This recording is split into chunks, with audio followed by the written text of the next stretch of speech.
All opinions and views expressed by the speakers are not representative of views and opinions of RBC Dominion Securities, Inc. All information and opinions provided in this video are in good faith, but without legal responsibility.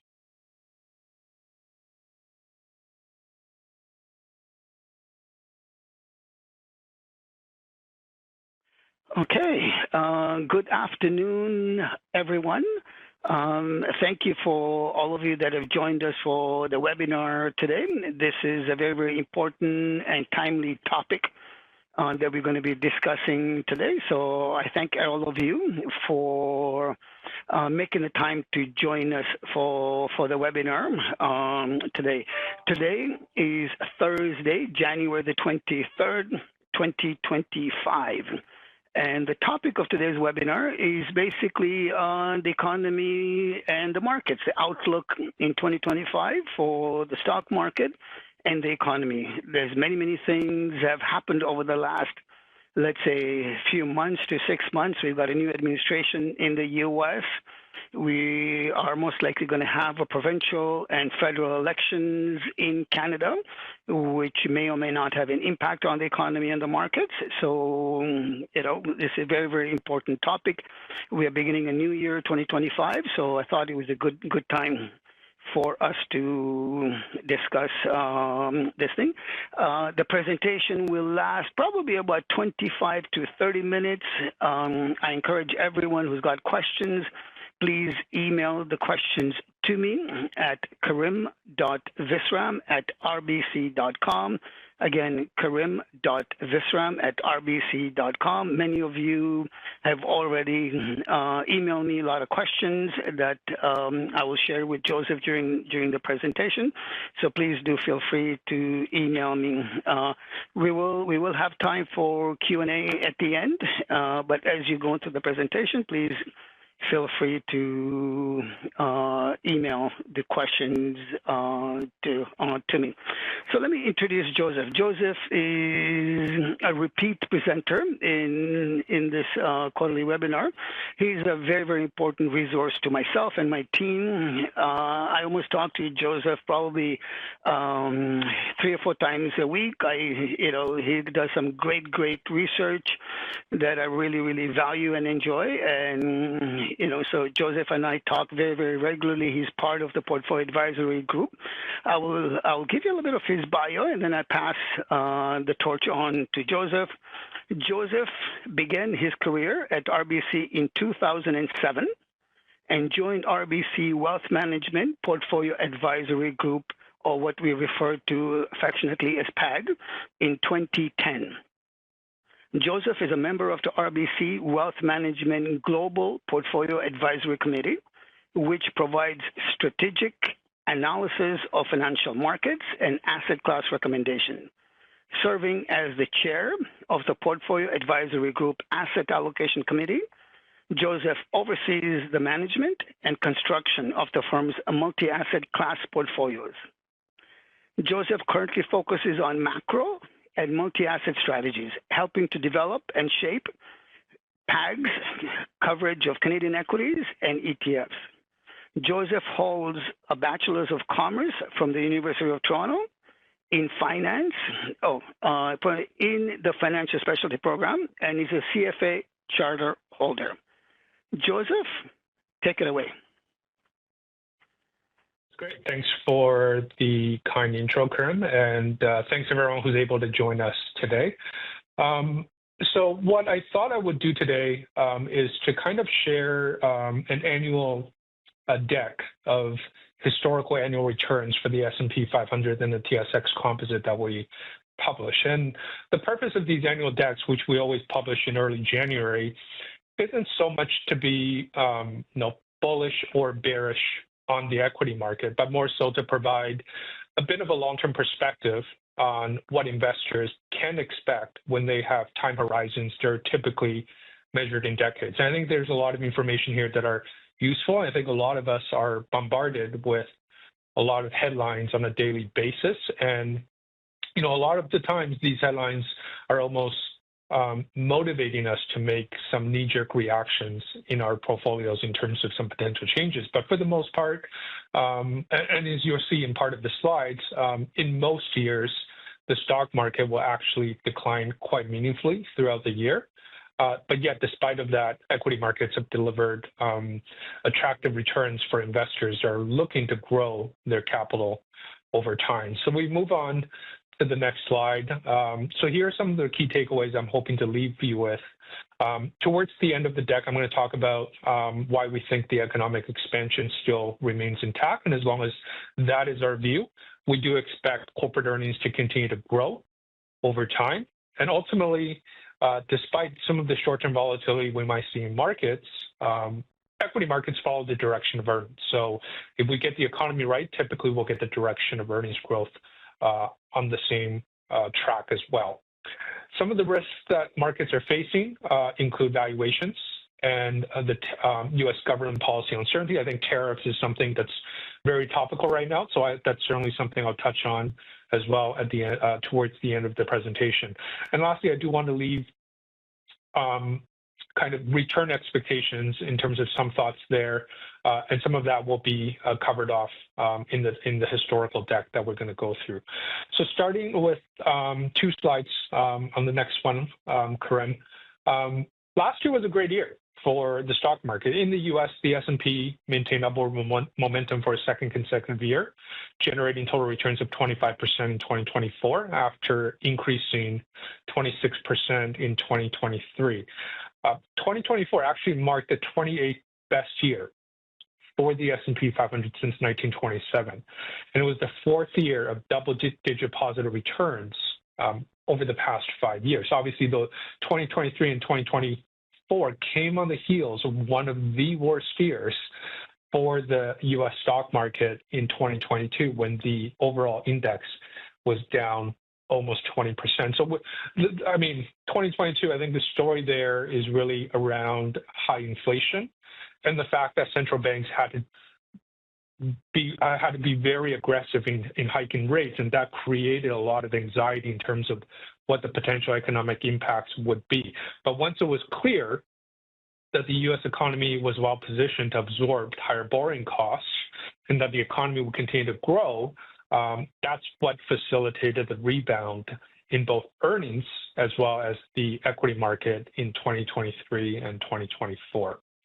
Now, moving on to the next slide. Now, as I mentioned earlier, the stock market tends to rise over time, but its path is neither consistent nor smooth. And I think that's illustrated pretty clear on this chart. Annual returns for the S&P 500 are quite volatile, with returns in most years diverging very significantly from the 10% historical annualized average since 1927. The S&P 500 was up, again, 25% in 2024, inclusive of dividends.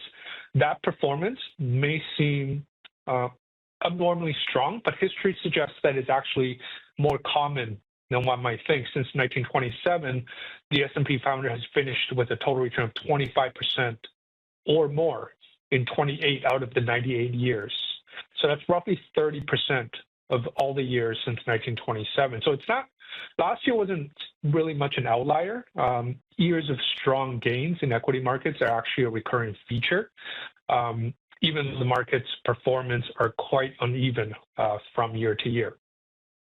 Now, on the next slide. If I can, Joseph, sorry to interrupt. If I can add something here for the listeners and viewers.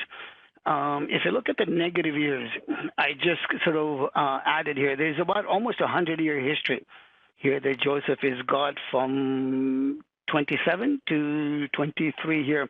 And it looks like, we've had about 24 down years over 98. So only 24% of the time the markets are actually down, 24% of the time. So more than 75% of the time the markets are actually up. So it's important statistics just to keep in mind. Sorry, Joseph, go ahead. Yeah, no worries. I mean, that's a great observation, and we have a couple of slides that hopefully demonstrates that. I think what this slide demonstrates that in most years, the stock market actually isn't going to give you the average of 10%. But when we go back to 1928, since then, the average gain in an up year for the U.S. stock market has been 21%. And the average down year, which doesn't happen frequently, but they do come around once in a while, the average loss in a down year over that same time frame has been around 13%. So markets are usually either up a lot, or in the select cases over the years that they're usually down between 10 to 15%. In some cases, much worse, and those tend to coincide with recessions.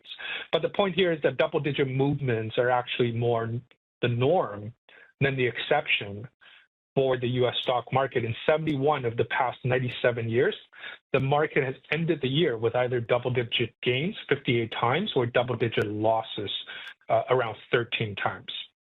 So on the next slide, if we look at this gives you the full history and the full range of outcomes for the S&P 500. 2024 was the 72nd time the index has delivered positive returns for a calendar year over the past roughly 100 years. And 2022 was a reminder that the S&P's long-term upward trajectory can be interrupted by sharp corrections at times. But even despite that, the long-term trend for the stock market is usually upwards because the economy and profits usually steadily grow over time. On a total return basis, the S&P 500 has been up in roughly 7 out of every 10 years since 1927. And during those 71 positive years, I think as we mentioned earlier, the S&P 500 has posted average returns of roughly 21%, a median of 20%, with roughly 80% of them reaching double-digit territory. Now, a question that we've gotten a lot coming into this year, and I think the next slide provides some perspective on that, is, after such a strong year, some investors may be wondering what history says about returns after up years. So I think for the most part, the news is quite encouraging. History shows that the upward momentum for the S&P 500 tends to carry forward. In the year after positive returns, the S&P 500 has advanced roughly 11% on average and was positive more than 70% of the time. When positive returns extend over 2 consecutive years, as we've just experienced, the third year has averaged a 9.1% gain, and again, has been positive roughly 70% of the time. But if we just look at the history of years when the stock market is up over 20%, and we have to exclude 2024 from that because obviously we don't have data for this year yet, the S&P 500 has delivered 20% plus total returns in 36 out of 97 years, going back the last 100 years. So about 37% of the time. And if we look at the year after 20-year plus gains, the S&P 500 has risen about 10% on average. But if we look at instances when the S&P delivered total returns of more than 20% for 2 straight years, the third years has typically averaged a more modest 7% increase. But most of the time, it still ended positively. So I think that's one point where we think it's reasonable to manage expectations. We've had 2 very strong years for the stock market, and typically you do see a modest pullback in terms of the degree of gains you tend to see in the third year after 2 consecutive years of 20% plus gains. Now, on the next slide, I think this slide just kind of helps to remind us that in most years, the stock market will experience a meaningful correction throughout the year. Since 1928, the S&P 500 has experienced approximately 16% from the peak to the bottom price pullback on average during the year. In fact, over 60% of all of these years endured at least a 10% intra-year price correction.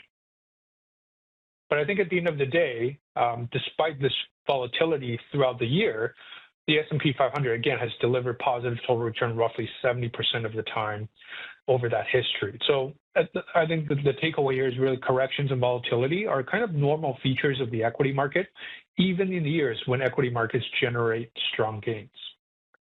So if we turn our attention to the TSX. Yeah, if I can add here, just to put, again, listeners and watchers here, here's an example. The last 2 years, 24 and 23, we've had double-digit return.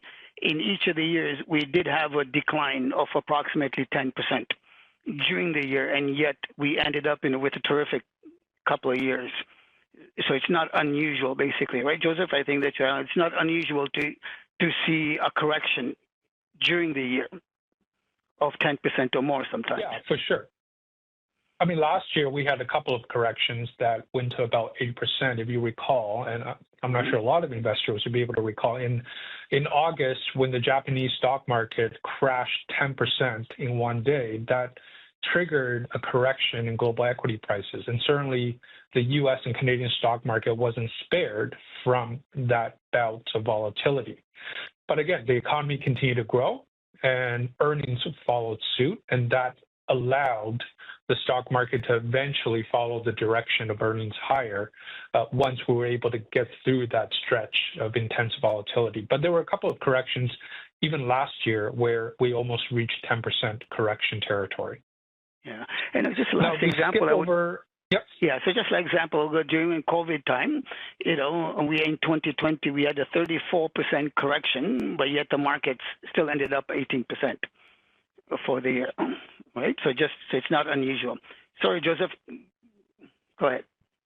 No worries. Let's fast forward one more slide. I think for the TSX, the story here is pretty similar to the U.S. stock market. Maintained upward momentum for a second straight year. Total returns of around 21% in 2024 after advancing almost 12% in 2023, bouncing back from what was a very rough year for the TSX as well in 2022. Not as bad as the U.S. stock market, but certainly one of those rare, relatively more infrequent years where you see the stock market deliver negative returns. And 2024 actually marked the 19th best year for the Canadian stock market since 1957. And the third year of double-digit returns for the TSX as well over the past 5 years. Now, on the next slide, note the same exhibit, but for the Canadian stock market, the path is on an annual basis anyways. Again, not consistent and pretty volatile from year to year. But returns in most years are diverging very significantly from the 9.1% historical annualized return average since 1957. It does, if you look at kind of double-digit returns, it does happen more frequently than one might think. Since 1957, the TSX has finished with total returns of 20% or more in 21 out of almost 70 years, so roughly 31% of the time. So last year wasn't really much of an abnormal year or an outlier year. A lot of these strong years are actually a recurring feature of the TSX as well, just like the U.S. stock market. Now, on the next slide, I think the data here is probably not surprising as well. On average, when you have up years for the TSX, that average has been about 18%. And the average down year for the TSX is about, over that same time frame, is about 10%. So again, double-digit movements for the stock market are the norm. They're quite normal. They're not really the exception. In 43 out of the last 68 years for the TSX, the market has ended the year with either double-digit gains or double-digit declines. And that collectively accounted for roughly 63% of the time over the past nearly 70 years. Now, moving over to the next slide, 2024 was the 49th time the TSX has generated positive returns for a calendar year since 1957. 2022, again, was a reminder that the TSX Composite long-term upward trajectory can be interrupted occasionally by pretty intense downside volatility. But the long-term upward trend for the Canadian stock market, like the U.S. market, is intact because, again, the economy and profits typically expand over time, even if it's quite slow during specific years that we're talking about. So if we look at this entire data set and the whole range of outcomes here for the TSX, it's been up roughly 7 out of 10 years since 1957. So its history just simply tells us in most years, investors should expect a reasonably good return from the stock market. A lot of these down years you see here that are highlighted in grayed cells, a lot of the years tend to coincide with U.S. recessions or very significant shocks like inflation in 2022. 2008 certainly falls into that recessionary category, and in 2001 and 2000, those were associated with both the bursting of the tech bubble as well as a pretty mild U.S. recession, but ultimately quite painful for the equity market because valuation was very cheap, not very cheap, very expensive coming into that bear market.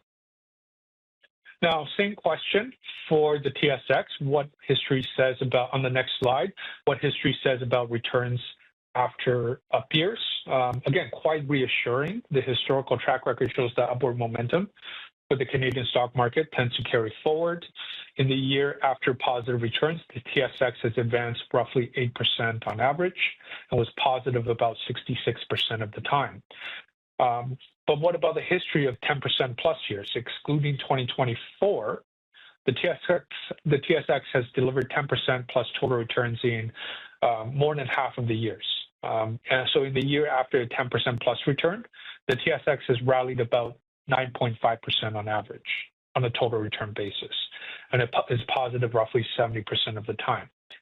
But in instances where the TSX posted total returns of more than 10% for 2 straight years, the third year has averaged a much more modest 4% increase, with around 50% of likelihood of a positive outcome. So again, the data is telling us that after 2 really good years for the stock market, we should manage our return expectations for this year, given valuations have expanded quite meaningfully over the past 2 years on the back of very strong rallies for the stock market in 2023 and 2024.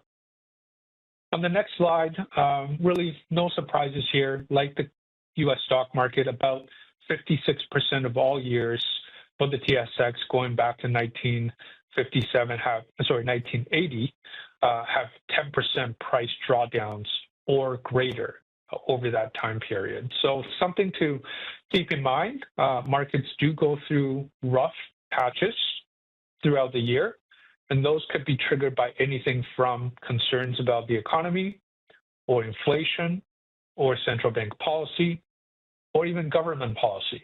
And we do expect trade policy this year from the U.S. government to be a pretty significant risk factor for markets that markets are going to have to absorb over the year, depending on what kind of details we get over the next couple of months. Now, if we kind of focus on what we're looking forward to for this year on the next slide. So a few things to kind of think about. The global economy is growing at about 3% on a real GDP basis. Once you add inflation of about 3%, what we have is a nominal GDP growth environment of around 6%. So that's a good backdrop for the corporate sector to grow their revenues. As the economy grows, that's what generates revenue growth for a lot of businesses. With that 5 to 6% revenue growth, if you embed a kind of modest margin expansion for the corporate sector, and margins do typically expand when the economy is growing for businesses, that's how we're going to get kind of mid to high single-digit earnings growth for this year. We do think some of these numbers for the TSX and the S&P of double-digit earnings growth for 2025 seems overly optimistic, but that is not unusual because when analysts come into a new year, typically they're quite optimistic about it. But as the year progresses, they do tend to revise down their growth forecasts. And on average, assuming the economy continues to expand and we don't hit a recession, those numbers typically come down by 2 or 3% throughout the year. But even with that kind of downward revision, we should still be looking at a pretty decent year of earnings growth for the stock market, as long as the economy continues to expand. Now, where we do have some reservations is valuation. So if we look at the U.S. stock market, specifically the large cap market for the S&P, the market is trading at 22 times earnings. So for every $1 of earnings, markets are paying $22 for that.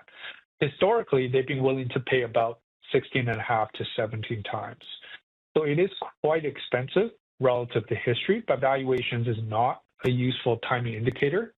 But it is telling us that markets are already expecting a fair bit of good news, and we do need to see this earnings delivery to be strong over the next 12 months to kind of validate these above average valuations that the U.S. stock market is trading at. Now, if you look at the Canadian market, much more reasonable, but still above the long-term average, about just under 15 times. So we do see the Canadian market as relatively more reasonably priced relative to the U.S. market. Some of that is related to sector composition. The tech sector, for example, in the U.S. makes up about a third of the index once you include some of these internet companies that fall outside of the tech sector, like Amazon, Meta, and Alphabet, which are technically tech companies, but they're not classified as the tech sector due to some nuances in terms of how these sector classifications are done. But if you look at the TSX, we don't have that kind of exposure to tech. In fact, we have mostly financials and resource sectors, energy and materials. So that is a key reason why there is a big disparity between valuations for the U.S. stock market and the Canadian stock market. But either way, we do think the TSX is relatively more reasonably valued, at least relative to its own history. Now, moving over to the next slide, tariff is something that I think a lot of people are focused on. I think not a day goes by right now without Trump threatening tariffs on one of the U.S. trading partners, Canada, Eurozone, Mexico, China, and even others have seen similar threats levied against their countries. What I would say about tariffs is that there's a lot of us that take comfort in trying to focus on a single point of forecast. How would tariffs impact the economy in terms of inflation or in terms of the pace of economic growth? What this table does is provide a range of outcomes. So if we just focus on Canada, depending on the details of the tariffs, the Canadian economy could experience a hit of either 0.5 percentage point or as much as just over 2% over the next 2 years relative to what would normally be expected for the Canadian economy. It's a very wide range of outcomes. And the reason why it's so wide is because there's so many assumptions that go into these kinds of forecasts. You need to kind of anticipate the size of that tariff, what products they cover, are there carve-outs, are there exemptions? More than that, you also have to make assumptions about how the central bank, the Bank of Canada, might respond. If growth comes in below expectations, will they cut interest rates to help the economy? How will the Canadian dollar respond? That's another assumption that's very hard to anticipate. How will the Canadian government respond? How much will we retaliate by putting tariffs on U.S. goods and products? And what are those tariff rates? What kind of goods, what kind of products do they cover? So you have to make all sorts of assumptions before you can arrive at these kinds of single point forecasts. So it's not that these forecasts are not useful. It's just that they're very sensitive to the assumptions. A change in one of these assumptions could have a pretty dramatic impact on the output of a lot of these economic models. But either way, I think that range there provides, I think, investors and ourselves with a way to kind of contextualize what is the range of outcomes here for the Canadian economy. The simple answer is it's not going to be good if tariffs hit the Canadian economy. But the reality is we don't know for sure until we get the details. another thing that's going to impact these forecasts is the behavior of households, consumers, and businesses. Do they front load purchases? Do they continue to spend? It's hard to model human behavior. Corporate behavior is maybe a little bit easier, but I think you and I both would agree that it's very hard to model how consumers might behave or change their purchase patterns in response to tariff-induced price increases or decreases. Now, I think a better way to maybe think about the impact of tariffs, and this is something RBC Economics wrote in their report that was published yesterday, which is a great report, publicly available. We can definitely share that with you if you're interested, is a high-level framework. So if you think about what tariffs do, they increase costs for importers. So if the U.S. puts tariffs on Canadian goods and products, for the U.S. importers that import those products and goods, they know then prices are probably going to go up. So what are they going to do? They're probably going to front-run purchases and try to stockpile ahead of the implementation of these tariffs. So it's kind of contradictory. In the short term, tariffs might actually provide a small boost to economic activity because some of these businesses and consumers might front-load purchases in anticipation of higher prices once the tariffs are slapped onto these goods and products. However, once the tariff is implemented, what's likely to happen is demand is going to hit an air pocket because firms and consumers have already front-run their purchases ahead of the implementation of tariffs. So that creates a demand air pocket for the economy. Those goods and products, they're not going to need that anymore, and they're not going to purchase any more of that in the near term because they made some preemptive purchases ahead of the implementation of tariffs. And that's when you start to see the negative effects on the economy through slower economic activity. Now, how much the economy slows is really up to the details, the magnitude, the coverage, the scope of the tariffs, and we'll only know when those details are eventually unveiled. We do think they are coming. We just don't know how big they're going to be or the breadth of products that they're going to cover. The other thing that's worth keeping in mind, Yeah, so sorry, Joseph, if I can add, according to this, it also will impact the U.S. economy as well. It's not only the Canadian economy that will be impacted. U.S. also will be impacted marginally. They will be. The only point I'll make there is that the U.S. economy is relatively better insulated against trade than other major economies, including Canada, Mexico, Eurozone, and China. Outside of the U.S., a lot of major economies are a lot more reliant on exports as a percentage of their economy. Trade represents about a quarter of the Canadian economy. It's probably half that for the U.S. economy. So the U.S. economy will be impacted. It's just going to be relatively more modest. But also, that depends on to what degree countries retaliate against the U.S. in response to U.S. tariffs. So if countries are aggressive in retaliating against the U.S., then naturally, we should expect a greater hit to the U.S. economy. But the U.S. economy is, for the most part, driven by the consumer. Consumer spending represents about 70 to 75% of the U.S. GDP. And that is one of the reasons why typically the U.S. economy is relatively more shielded from trade frictions and disruptions. Maybe I'll leave it there. I think I have one more slide. These slides highlight the price targets that RBC Global Asset Management, which is one of our research partners, puts out in their quarterly research Global Investment Outlook report. Again, something we can share with you if you're interested.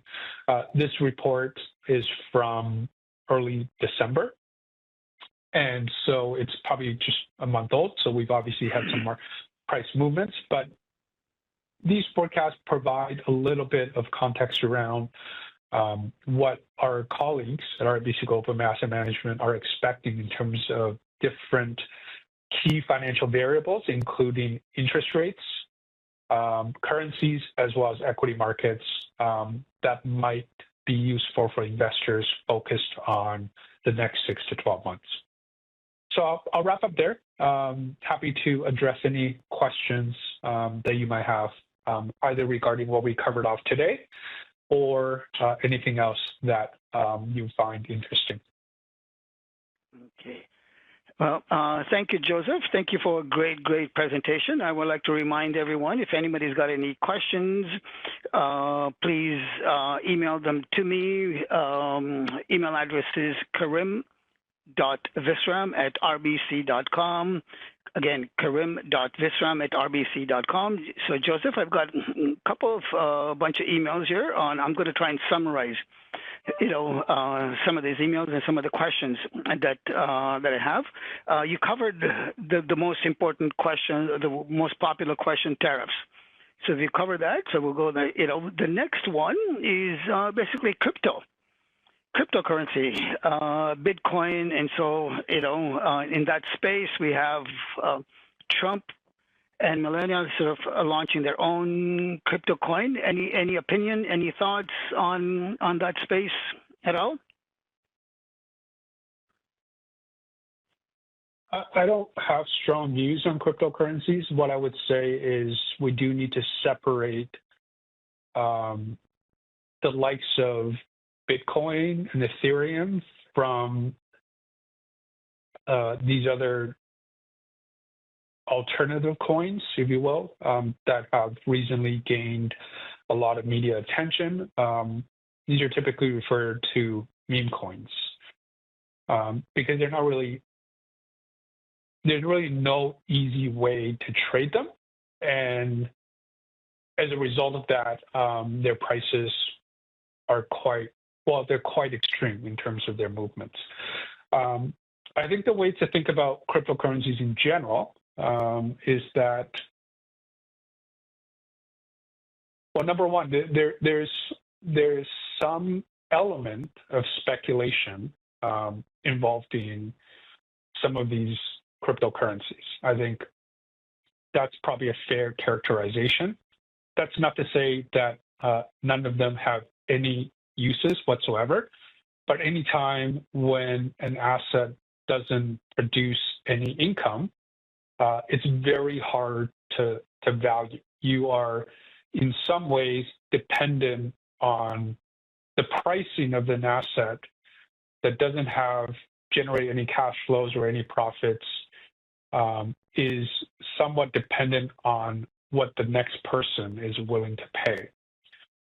So the likes of Bitcoin and Ethereum have done quite well over the past year, and especially since the election of Trump in November, on optimism that this is an administration that's going to be a lot more friendly in terms of regulations for the industry.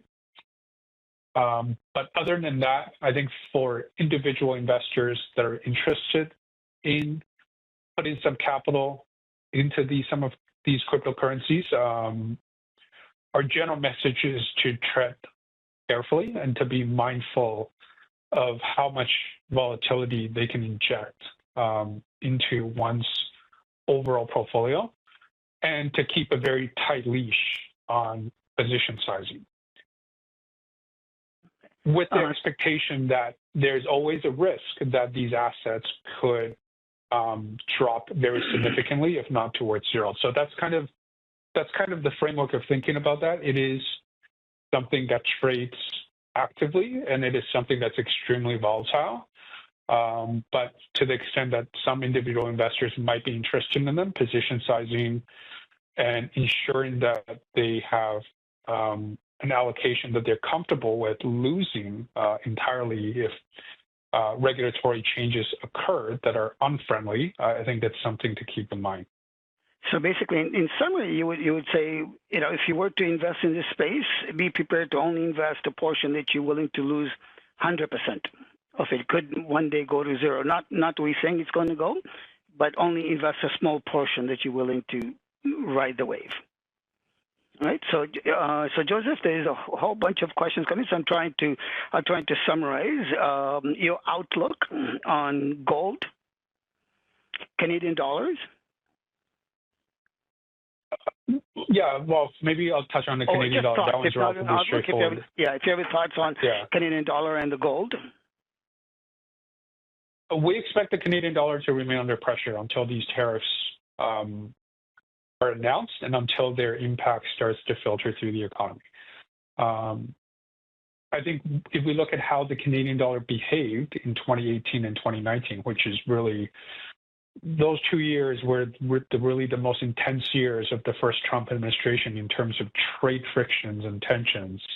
A lot of that was focused on China, but it most certainly did touch on Canada. USMCA was negotiated over a 14-month period between 2017 and 2018.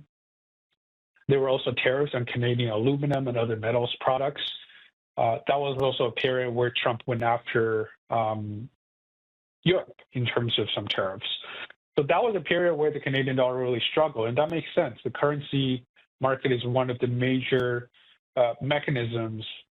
adjustment mechanisms for things like tariffs.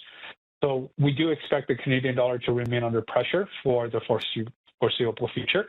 Where you eventually saw a rebound in the Canadian dollar back in 2018 and 2019 was after the conclusion of the USMCA trade deal, which I think happened in Q4 of 2018.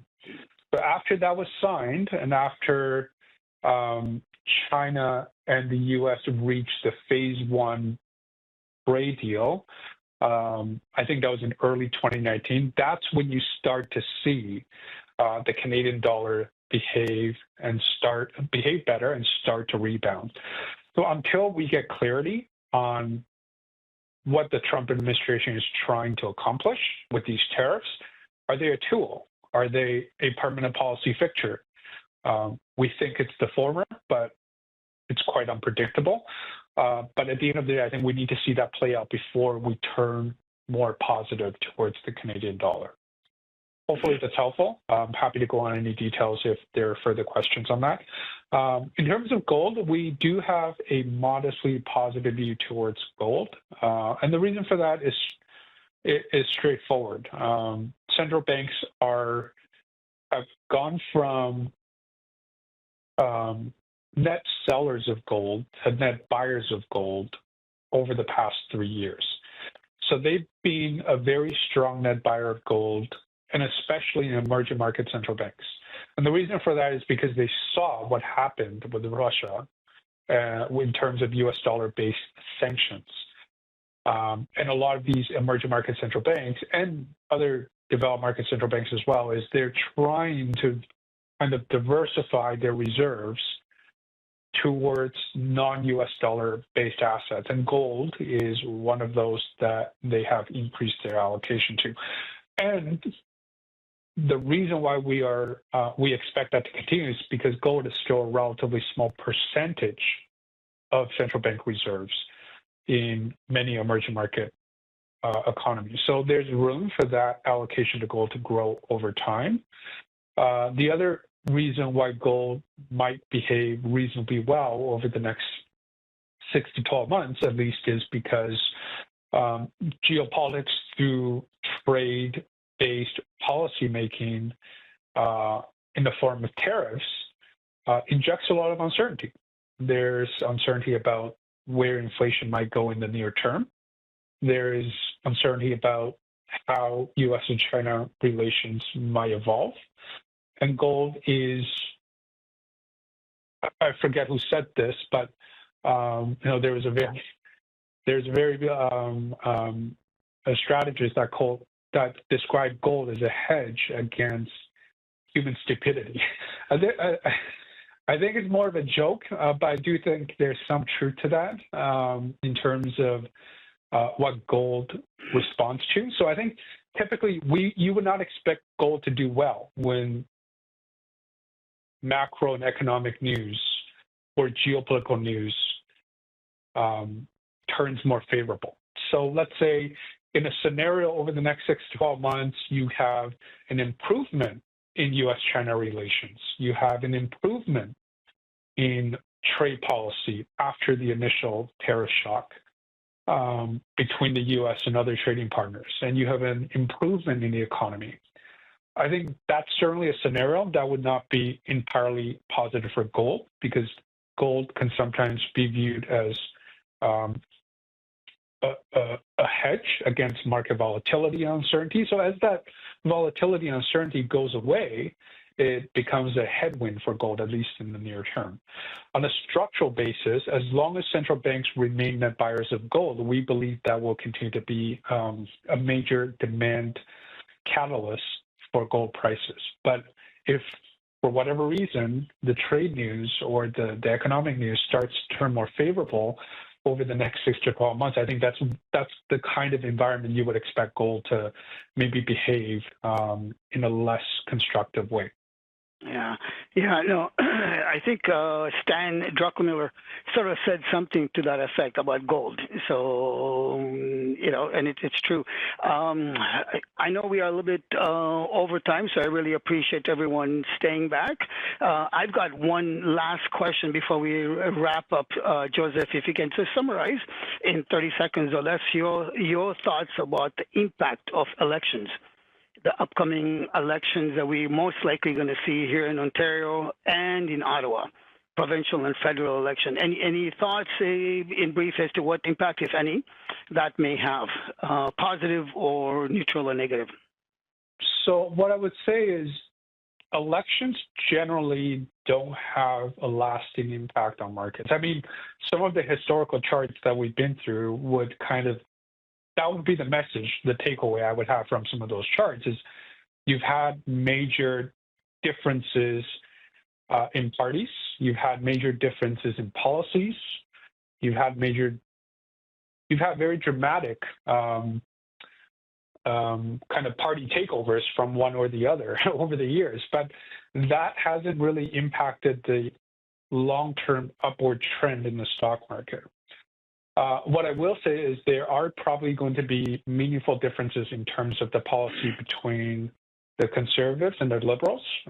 We don't know what those differences are going to be, but we're hoping that as those details emerge, we're going to publish an article on how the TSX has performed in under different parties, and also provide some context around some of the proposed policies between the two parties. Okay. All right. I said that was the last question, but there's a bunch of emails that have come through. If you could just quickly, again, in 30 seconds or so, touch your base on housing market. I know you and I have talked about that, but there's a bunch of emails that have come in.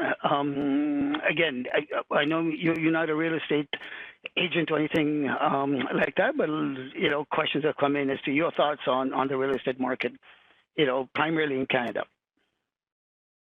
Yeah, so I mean, the real estate market is really, it's too big to categorize one. So I'll separate it into kind of a couple of categories. I think in terms of single detached homes versus condos, single detached homes are seeing a stronger rebound versus condos. A lot of that is a function of supply and demand. You've had a lot of condo supply come online over the last few years, and we haven't really built a lot of single-family homes. So the supply response in single-family home set has been much more modest, and as a result of that, we are seeing relatively more resilience in single-family homes. More broadly, when you think about activity, they're better today than a year ago. The driver there is lower mortgage rates. Mortgage rates have declined, but they are nowhere near levels that a lot of people were able to access in 2020 and 2021. We don't think we're going back there in terms of how low those mortgage rates were back then over the foreseeable future. So I think that will continue to be somewhat of a constraint on resale activity. But even there, we're starting to see the market warm up in terms of resale activity. Myself, I have a property that I'm trying to offload as well. So that is an area of the market that I'm paying more close attention to, the resale market. In terms of prices, because ownership cost for the average Canadian household, and no, for the most part, I think people on this call are probably not the average. But I think for the average household in Canada, ownership costs are still very restrictive. It's just very expensive to own a home. So until that improves, price gains are likely to be more modest. They're going to be RBC Economics and a few other banks, research departments, for the most part, are all forecasting a modest rebound in prices for the next 12 months. But in terms of the price gains that were experienced in 2020, 2021, and 2022, when they were, I think, going up by between high single digits or in some cases, low double digits, I think those are probably unlikely scenarios for the Canadian housing market for the foreseeable future, as long as mortgage rates do not experience another leg lower from here. Well, Joseph, thank you so much for your time. Thank you for everyone who joined in today. Sorry for the presentation going a bit longer. I appreciate all of you for staying back. Here's a picture of my core team. If anybody's got any questions, follow-up questions for Joseph or myself, please, you can email me at karim.visram@rbc.com, or you can call me at 416-956-8888, 416-956-8888. I thank Joseph, thank you for your time. I thank everyone for dialing in. A recording of this will be sent out sometime next week. But if anybody's got any suggestions for the future webinars, please reach out to me, email me, or call me for any suggestion, any topic you'd like to hear in the future. Thank you, everyone. Have a wonderful day. Joseph, thank you again. Have a wonderful day and stay warm, everyone.